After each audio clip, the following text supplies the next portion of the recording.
บ้างครับถ้าคุณรู้จักกับผู้ชายคนหนึ่งที่คุณชอบที่คุณแอบรักเขามาสักระยะหนึ่งแล้วแต่คุณก็ยังสงสัยกับตัวเองว่าเขาคนนั้นรู้สึกยังไงกับคุณกันแน่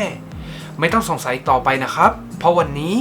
ผมจะมาบอก7สัญญาณที่ผู้ชายทุกคนทำเวลาที่เขาคนนั้นตกหลุมรักใครสักคนหนึ่งคือความจริงก็คือว่าผู้ชายหลายๆคนเนี่ยไม่ค่อยชอบที่จะแสดงความรู้สึกของเขาออกมาหรือบางคนเนี่ยอาจจะแสดงมันออกมาไม่ค่อยเก่งแต่อย่างไรก็ตามผู้ชายทุกคนเนี่ยจะส่งสัญญาณมันออกมาไม่ว่าเขาจะรู้หรือว่าเขาจะไม่รู้ก็ตามว่าเขาทำอยู่แล้วก่อนที่เราจะไปดูกันเนี่ยถ้าเกิดนี่เป็นครั้งแรกที่คุณเข้ามาดูช่องของผมเนี่ยก็อย่าลืมเลื่อนไปกด subscribe ช่องของผมด้วยแล้วกันนะครับเพื่อที่คุณเนี่ยจะได้ไม่พลาดคลิปใหม่ๆที่ผมจะลงโอเคข้อแรกเลยนะครับก็คือเขาอยากที่จะเริ่มต้นวันของเขาแล้วก็จบวันของเขากับคุณคือเมื่อเวลาที่ผู้ชายตกหลุมรักใครสักคนหนึ่งคุณจะเข้าไปอยู่ในหัวของเขาตลอดเวลาไม่ว่าจะเป็นตอนเช้าตอนเที่ยงตอนบ่ายตอนเย็นบางครั้งเขาอาจจะโทรมาคุณทั้งที่มันไม่ได้มีสาเหตุหรือว่าเหตุผลอะไรเลยก็ได้เขาแค่อยากที่จะแชร์วันของเขากับคุณแชร์สิ่งที่เขาเจอมากับคุณหรือบางทีเขาก็แค่อยากที่จะได้ยินเสียงคุณแค่นั้นเองจนบางทีเนี่ยคุณอาจจะรู้สึกว่าเขาคนนั้นเนี่ยเป็นคนที่เยอะเลยก็ได้เพราะว่าเมื่อเราที่ผู้ชายตกหลุมรักใครสักคนหนึ่งเนี่ยผู้หญิงคนนั้นจะเป็นเหมือน energy ให้กับเขาคือบางทีเนี่ยเขาอาจจะเจอสิ่งแย่ๆมาเยอะแยะมากมายแล้วทุกครั้งที่เขาได้ยินเสียงคุณเขาได้คุยกับคุณเนี่ยมันจะทำให้ energy ของคนคนนั้นเนี่ยเพิ่มมากขึ้นคือมันเหมือนว่าคุณเนี่ยเป็นสารที่กระตุ้นให้สมองของเขาเนี่ยทำงานอยู่ตลอดเวลาข้อที่2เขายินดีที่จะดึงเกมให้ช้าลง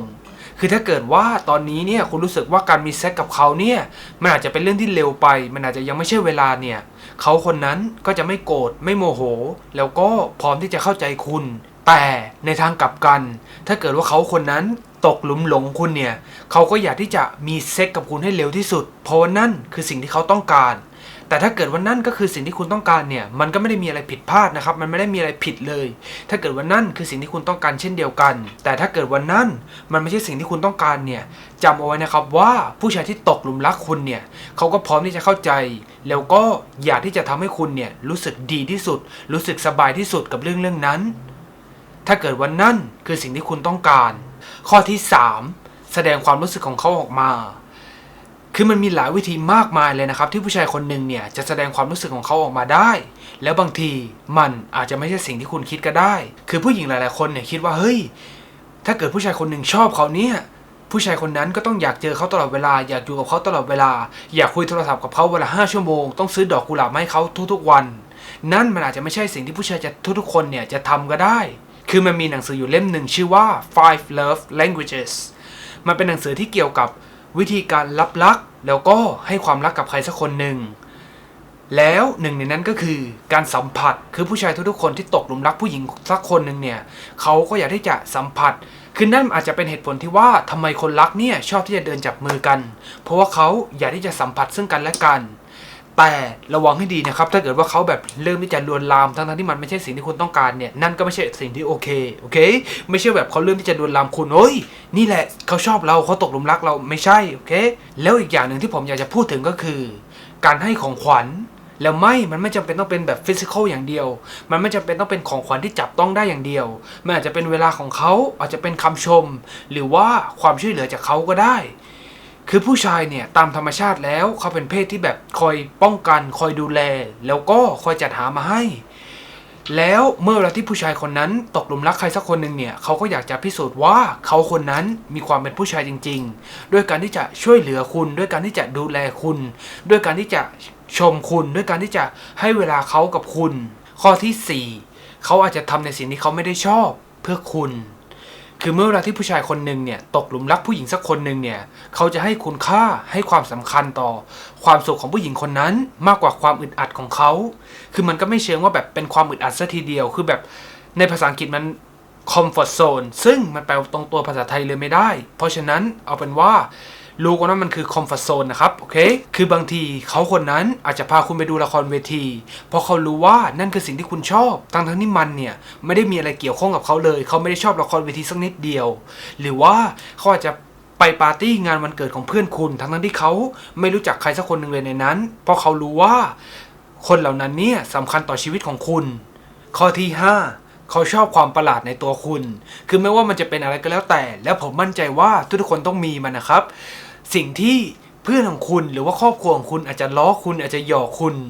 ว่ามันเนี่ยเป็นสิ่งที่แปลกอาจจะเป็นการที่คุณเนี่ยชอบถุงเท้าแปลกๆชอบถุงเท้าสไปเดอร์แมนชอบถุงเท้าสีอะไรแปลกๆแบบนี้หรือมันอาจจะเป็นความชอบของคุณที่ชอบแมวแบบนี้แมวหรือหมาหรืออะไรสักอย่างหนึ่งผมก็ไม่รู้เหมือนกันรวมถึงบางสิ่งบางอย่างที่มันอาจจะดูสกปรกไปบ้างคือบางทีเนี่ยคุณอาจจะเพิ่งไปวิ่งมาแล้วคุณอาจจะมีกลิ่นรองเท้าของคุณแต่เขาคนนั้นเนี่ยก็โอเคกับมันอะไรก็แล้วแต่ถ้าเกิดว่าเขาคนนั้นโอเคกับคุณเนี่ยนั่นมีโอกาสสูงนะครับว่าเขาคนนั้นเนี่ยกำลังตกหลุมรักคุณอยู่ข้อที่6เขาประทับใจในตัวคุณและผมบอกว่าเขาประทับใจในตัวคุณไม่ได้หมายถึงว่าเขาพยายามให้คุณประทับใจคือคุณเนี่ยอาจจะเคยไปอ่านเจอหรือว่าอาจจะเคยได้ยินมาว่าถ้าเกิดเขาคนนั้นชอบคุณเนี่ยเขาจะต้องพยายามทำให้คุณเนี่ยประทับใจแต่สำหรับผมแล้วเนี่ยการที่เขาคนนั้นพยายามให้คุณประทับใจเนี่ยนั่นมันไม่ได้หมายถึงว่าเขาเนี่ยจะชอบคุณเสมอไปมันอาจจะหมายถึงว่าเขาคนนั้นเนี่ยเป็นคนที่ชอบตัวเองอาจจะเป็นคนที่หลงตัวเองเลยก็ได้คือคนที่หลงตัวเองเนี่ยเขาจะพยายามทำให้คุณประทับใจเพื่อที่คุณเนี่ยจะได้ตกหลุมรักเขาแล้วเมื่อเวลาที่คุณตกหลุมรักเขาไปแล้วเนี่ยมันก็จะได้สะท้อนอะไรบางอย่างที่เขาต้องการที่มันเป็นอีโก้ของเขาแต่ถ้าเกิดว่าคนคนนั้นเนี่ยประทับใจในตัวคุณเนี่ยนั่นคือแสดงว่าเขาคนนั้นกำลังตกหลุมรักคุณอยู่แล้วความประทับใจที่เขามีเนี่ยมันอาจจะเป็นอะไรก็ได้นะครับอาจจะเป็นนิสัยของคุณอาจจะเป็นคำพูดของคุณอาจจะเป็นวิธีการพูดของคุณอาจจะเป็นความห่วงใยที่คุณมีต่อเพื่อนของคุณทุกๆคนคนรู้จักของคุณทุกๆคนอะไรก็แล้วแต่ข้อที่7เขาต้องการความพิเศษมากยิ่งขึ้นคือมันเป็นสิ่งที่ผมเนี่ยพูดไปประจำอยู่แล้วนะครับว่ามันเป็นหนึ่งสิ่งเลยที่ผู้ชายทุกๆคนเนี่ยต้องการแล้วความพิเศษในตัวคุณเนี่ยมันก็ไม่สามารถที่จะทดแทนจากใครได้เพราะว่าแต่ละคนเนี่ยก็ล้วนแต่มีความพิเศษที่แตกต่างกันออกไปแล้วเชื่อผมเถอะว่าไม่มีผู้ชายคนไหนที่อยากที่จะให้ผู้หญิงที่เขาชอบที่เขารักเนี่ยไปเดทกับผู้ชายคนอื่นไปคุยกับผู้ชายคนอื่นไปบ้านผู้ชายคนอื่นเพราะฉะนั้นความพิเศษคือสิ่งที่เขาต้องการโอเคนะครับแล้วนั่นก็เป็น7สัญญาณนะครับที่ผู้ชายทุกคนจะทำเวลาที่เขาคนนั้นตกหลุมรักผู้หญิงสักคนหนึ่งแล้วถ้าเกิดว่าคุณชอบคลิปนี้เนี่ยก็อย่าลืมกดไลค์กดแชร์ไปเพื่อนๆได้ดูกันด้วยแล้วกันนะครับรวมถึงถ้าเกิดว่าคุณมีข้อสงสัยหรือว่าอยากให้ผมทำคลิปเกี่ยวกับอะไรอีกเนี่ยก็คอมเมนต์บอกผมข้างล่างได้เลยนะครับขอให้ทุกๆคนมีวันที่ดีบาย